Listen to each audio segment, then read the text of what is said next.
Assalamualaikum Pakcik, nama saya Nur Afizah Eka Syarina Wati Afandi. Saya jurusan Sejarah Gunaan UUM. Okay. Saya buat kajian ni sebab nak tahu pasal asal-usul kulit sambal tu dari mana, sejarah dia macam mana. Lepas tu Pakcik buat dari dulu ke, berapa tahun dah. Okey, baik. Waalaikumsalam warahmatullahi taala wabarakatuh. Pertama saya memperkenalkan diri saya lah. Okey, saya Muzammil bin Murad, lebih dikenali sebagai Amir Pulut Sambai lah kalau di kawasan sini lah. Mereka akan gelar saya sebagai Amir Pulut Sambai. Jadi saya ni berumur 49 tahun. So saya sebelum saya menjalankan perusahaan Pulut Sambai, saya banyak bidang yang telah saya berkecimpung, termasuklah saya bekerja dengan syarikat-syarikat catering, syarikat-syarikat makan lah kebanyakannya yang saya bekerja tu. Jadi selepas pada tu saya buat kedai saya sendiri. Sebelum nak sampai ke nasi lemak ni, sebelum nak sampai ke Pulut Sambai ni, saya dah berniaga roti canai, nasi lemak, bihun sup, air kacang, semua saya dah melaluinya.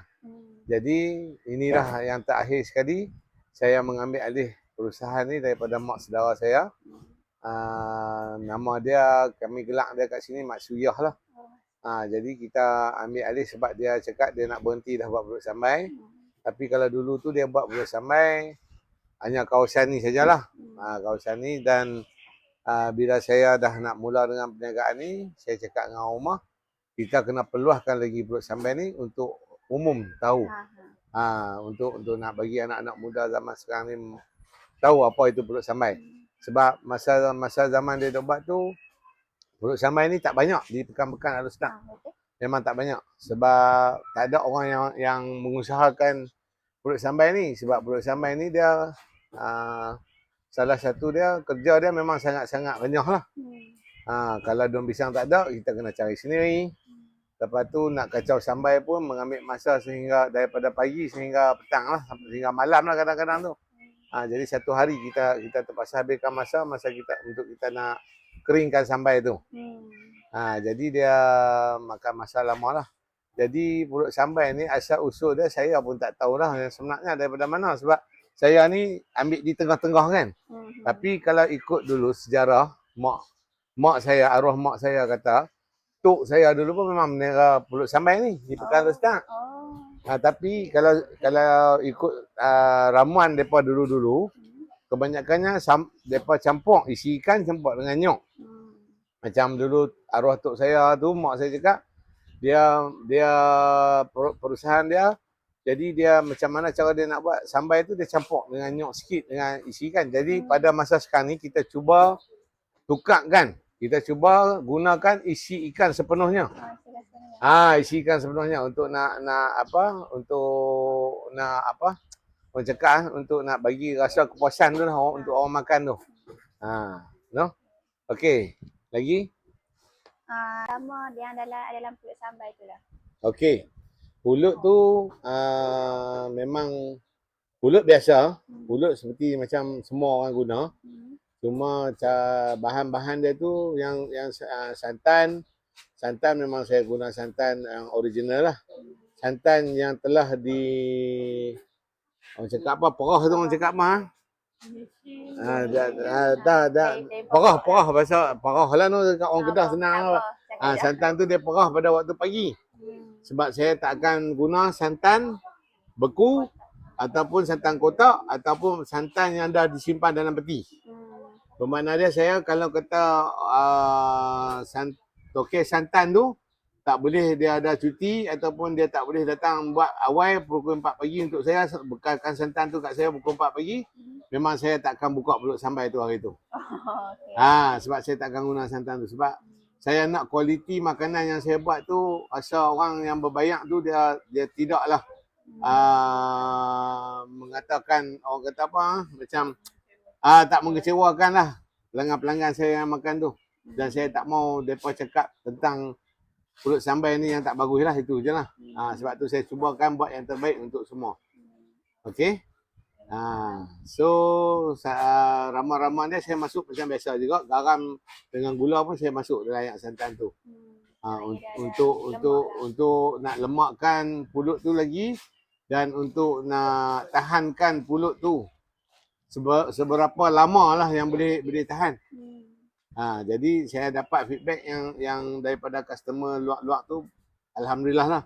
Kadang yang bawa balik sampai ke KL, yang bawa balik sampai ke Johor, yang bawa balik sampai ke Melaka tu, alhamdulillah semua boleh makan lagi. Dan mereka banyak yang WhatsApp dengan saya, terima kasih banyak-banyak sebab buat yang terbaik kat mereka kan. Jadi alhamdulillah saya pun rasa besar hati lah. Seronok lah kan. Jadi seronok sebab mereka semua makan tu puas hati. Okey. Bagi Pak Cik lah. Okey. Macam mana kita nak bagi generasi muda ni lebih tahu pasal pulut sambal ni? Sebab ni kan dah tak banyak ada. Betul. So sekarang ni anak saya pun dia tengah usahakan untuk generasi muda ni boleh dapat tahu melalui TikTok lah, media sosial lah. Kalau mereka nak lebih ketahui lagi, kita sekarang ni saya tak guna live dalam TikTok pulut sambal Warisan Makku. So sekarang ni saya guna TikTok Rumah Kopi. Sebab kat situ kita banyak apa orang cakap? Banyak follower kita dekat Rumah Kopi tu. Jadi kita terpaksa guna Rumah Kopi untuk kita nak hebahkan tentang pulut sambal ni. Jadi di situlah untuk anak-anak muda, kebanyakannya anak-anak muda dapat tahu pulut sambal ni daripada Rumah Kopi. Saya pun tengok TikTok Rumah Kopi. Rumah Kopi. Sebab Rumah Kopi ni baru lagi. Rumah Kopi ni pun asalnya daripada perniagaan pulut sambal juga. So bila ada anak saya tu kata dia tak mau pergi kerja dengan lain-lain, anak lelaki saya ni. Jadi saya cuba buat satu lagi bisnes untuk dia. Jadi saya cuba buatlah Rumah Kopi tu untuk dia lah. Jadi dekat situ pun kita ada promosi lah. Jadi buat dalam masa sekarang ni bermula dengan pelancaran perasmian hari ni 5 Langkawi. Kami juga menyeru lah, bukan menyeru, kami juga orang cakap apa, menyahut cabaran daripada kerajaan lah. Kita membuat promosi di sini mulai pada hari ini dan saat ini. Siapa yang booking pulut sambal 100 biji, kita bagi dia voucher makan di Rumah Kopi sebanyak RM10. Jadi promosi ni bukan hanya setakat tarikh 5 Langkawi saja. Cuma kita bermula pada hari inilah. Dan kita akan teruskan sampai bila kita tak tahu lagi. Dan juga mungkin insya-Allah kalau semua pelanggan-pelanggan bagi sambutan dan banyak doa daripada pelanggan-pelanggan saya, insya-Allah mungkin promosi ni akan berterusan lah sehingga selama-lamanya. Seperti yang berlaku pada Rumah Kopi, saya pun tak sangka nak dapat customer yang ramai sebegitu. Jadi sebab saya pun lama tak ceburi dalam bidang kedai makan ni. Sebab saya berhenti 2006 tu, saya stop buat kedai makan. Saya dah mula dengan pulut sambal apa semua. Jadi alhamdulillah bila saya buat balik, customer-customer lama pun ada yang datang. Dan saya mempromosikan pembukaan tu selama 3 hari makan pulut sambal secara percuma lah di Rumah Kopi. Tetapi di atas sokongan daripada semua pelanggan-pelanggan saya, dan juga saya rasa berbesar hatilah dengan apa yang mereka bagi sambutan kepada saya bila saya buka Rumah Kopi tu. Saya teruskan promosi pulut sambal ni, makan percuma setiap hari Jumaat. Makan pulut sambal percuma di Rumah Kopi. Setiap hari Jumaat. Dan saya rasanya untuk selama-lamanya lah. Kalau kata pelanggan-pelanggan saya ni yang ramai yang support saya macam tu, InsyaAllah saya akan buat benda ni sehingga seterusnya. Alhamdulillah. Okay. Soalan terakhir lah. Kan Pak, ada tak yang ada minta tempahan untuk kenoi-kenoi dekat kedah ni? Okey.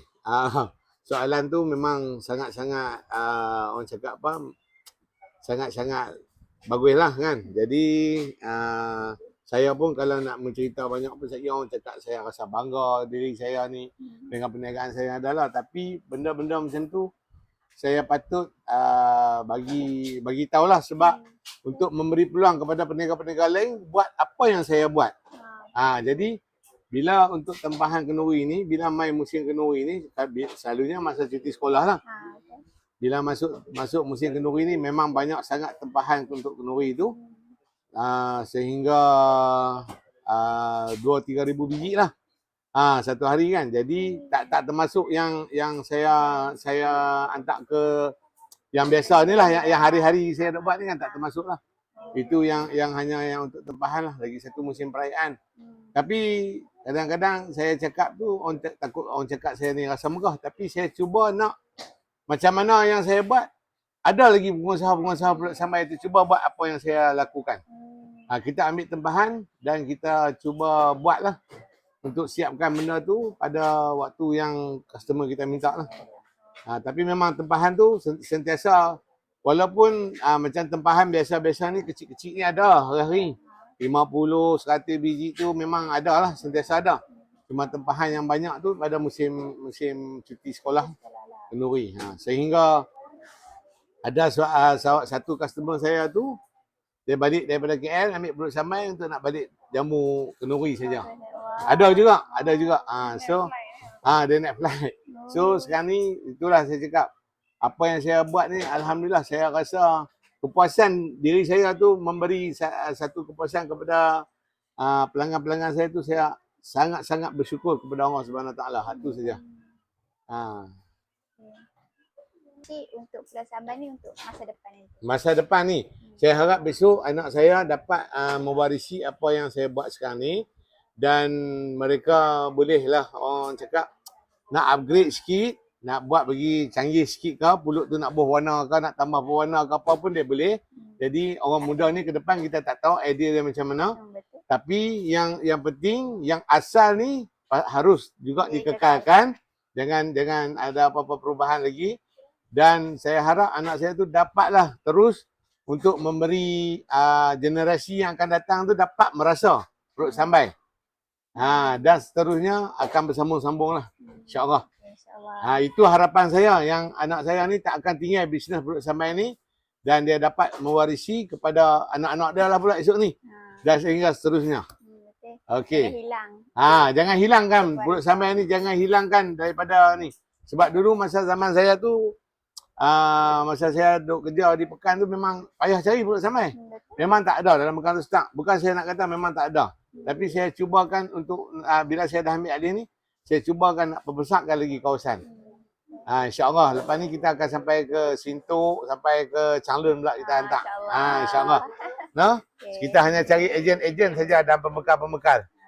Okey. Terima kasih Pak Cik. Sama. Untuk kali ni. Baik, sama-sama. Tu rasa-rasa dengan jawapan tu semua agak memuaskan ke? Ada? Sangat memuaskan. Sangat memuaskan. Kotlah ada apa-apa yang boleh, insya-Allah.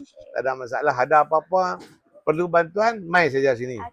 Anak saya pun ex-student UM. Oh ya. Dia baru habis lah. Baru habis intern bulan 1 tu ni. Sekarang ni dia dah dapat kerja, tapi saya cakap dia relax dulu sebab saya pun nak buat kenduri. 26 bulan 7 ni kenduri kahwin dia lah. Anak sulung saya tu. Jadi saya cakap lepas kenduri ni baru pergi cari kerja lah. Nanti kalau hampa semua tak ada apa, 26 bulan 7 ni main makan kenduri. Bawa kawan-kawan main makan, tak apa. Siti Syam. Saya balik lah, saya berfaham saya. Balik main sini. Tak apa, saya dekat je. Saya buat di sini tau. Okay. Main makan di sini. Okay, insya-Allah Pak Cik. Nanti